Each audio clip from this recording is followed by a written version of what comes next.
Ave Maria, piena di grazia, il Signore è con te. Tu sei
qui riuniti nel nome del Padre e del Figlio e dello Spirito Santo.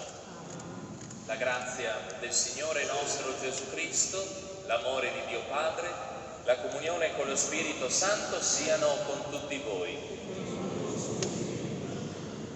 Siamo tutti presi dallo sconforto, dalla fatica, dal dolore di questa tragedia che ha coinvolto la nostra comunità.